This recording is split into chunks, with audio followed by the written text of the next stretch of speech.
Madanapalle sub collector కార్యాలయంలో files దగ్ధం case విచారణను అధికారులు వేగవంతం చేశారు.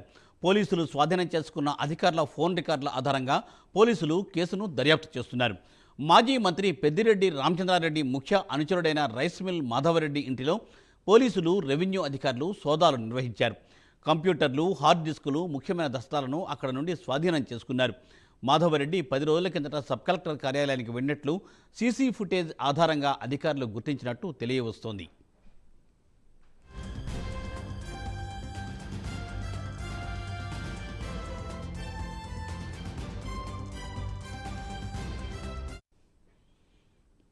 మదనపల్లిలో ఫైల్స్ దగ్ధం కేసు గురించి మరిన్ని వివరాలను మా ప్రతినిధి హరిబాబు అందిస్తారు. హరిబాబు, మదనపల్లిలో సబ్ కలెక్టర్ ఆఫీస్ కి కొంతమంది ఉద్దేశపూర్వకంగానే నిప్పు పెట్టారని చెప్పి పోలీసుల ప్రాథమిక నివేదికలో పేర్కొనడం జరిగింది.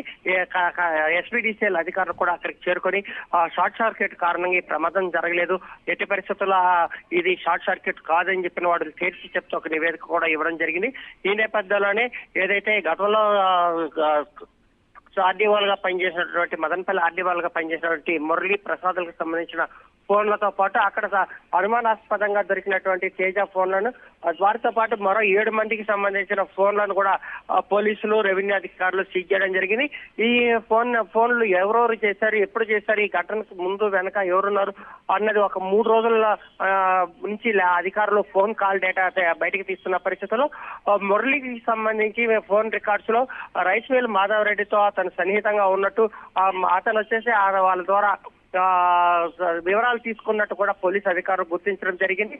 మాధవరెడ్డితో పాటు మురళికి ఉన్న సంబంధాల మీద సంబంధించి పూర్తిగా ఆధారాలు తీసుకునే పరిస్థితుల్లో ఈ రోజు మాధవరెడ్డి ఇంట్లో కూడా తనిఖీలు నిర్వహించడం జరిగింది. తనిఖీలలో కంప్యూటర్లకు సంబంధించిన హార్డ్ డిస్క్లు, ల్యాప్టాప్, అలాగే అక్కడ ఉన్నటువంటి అతని ఇంట్లో దొరికినటువంటి కొన్ని ముఖ్యమైన దస్త్రాలను కూడా పోలీసులు స్వాధీనం చేసుకుని తీసుకెళ్లడం జరిగింది. వీటిని విశ్లేషిస్తున్న అధికారులు ఇంట్లో 22A జాబితాకు సంబంధించి ఏదన్నా దరఖాస్తులు చేయడం జరిగిందా, లేదంటే ఇతని వద్ద ఆర్డీఓ కార్యాలయంలో మిస్సింగ్ అయిన ఫైల్స్ ఏమన్నా వీళ్ళ ఇంట్లో ఉన్నాయా అన్న కోణంలో కూడా దాన్ని తీసుకెళ్లి వాటిని పరిశీలించేందుకు తీసుకెళ్తున్నట్టు అధికారులు చెప్తున్నారు. అయితే సోదాలు మాత్రం ఇంకా కొనసాగుతున్నాయి.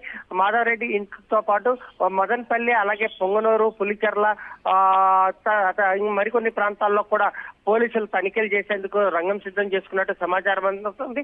ఇప్పటికే 7 మందిని అనుమానితులుగా వాళ్ళు అదుపులోకి తీసుకొని ప్రశ్నిస్తున్నారు.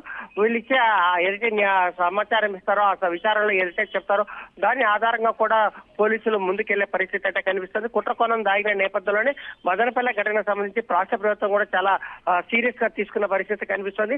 మంత్రి పెద్దిరెడ్డి రామచంద్రారెడ్డి కుటుంబ సభ్యులతో పాటు ప్రతిపక్ష వైసీపీ పార్టీకి చెందినటువంటి నాయకులు కూడా పెద్ద ఎత్తున ఈ భూమి కుంభకోణాల్లో పాల్గొన్నట్లు కూడా ఇప్పటికే ప్రాథమికంగా విచారణలో తేలిన నేపథ్యంలో ప్రభుత్వం కూడా ఈ అంశాన్ని పరిగణలోకి తీసుకొని ఏదైతే కీలక నిందితులు ఉన్నారో నిందితులను పూర్తి వాళ్ళని అదుపులోకి తీసుకుని వాళ్ళని చట్టపరంగా శిక్షించాలని చెప్పిన ఆదేశాలు జారీ చేసి ఆ మేరకు కొంతమంది అధికారులు కూడా ఈ రోజు కానీ రేపు కానీ పూణే నుంచి కూడా కొంతమంది అధికారులు పొంగనూరుకు చేరుకొని అగ్ని ప్రమాదానికి సంబంధించిన కారణాల మీద పూర్తి స్థాయిలో విశ్లేషణ చేసి దాని మీద నివేదిక ఇచ్చే అవకాశాలు కూడా కనిపిస్తున్నాయి. Ramarao, thank you Haribabu, thanks for update.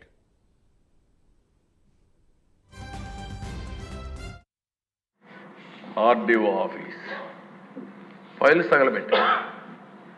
అంత మునుపు ఎన్నికల్లో రిజల్ట్స్ రాలేదు. ఇక్కడ సిబిసిఐడి ఆఫీస్లో చాలా ఫైల్స్ని తగలబెట్టారు. హెరిటేజ్ ఫైల్స్ అవన్నీ తగలబెట్టారు.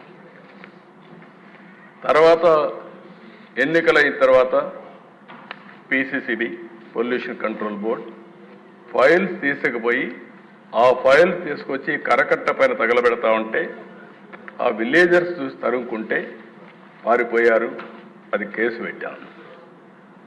నిన్న సాక్షాత్తు మదనపల్లి సబ్ కలెక్టర్ ఆఫీసు ఏదైతే 22Aకి సంబంధించినటివి అసైన్మెంట్ ల్యాండ్స్వి ఇవన్నీ కూడా తగలబెట్టే పరిస్థితికి వచ్చారు. నేను నిన్న ఒకటే చెప్పాను, ఇప్పటి వరకు లీనియంట్గా ఉన్నాం, చట్ట ప్రకారం యాక్ట్ చేస్తున్నాం, కానీ వీళ్లకు కరెక్ట్గా అర్థం కావడం లేదని చెప్పి డీజీపీని, సిబిసిఐడిని ఉన్న పడంగా నా హెలికాప్టర్ ఇచ్చి ఇమ్మీడియట్గా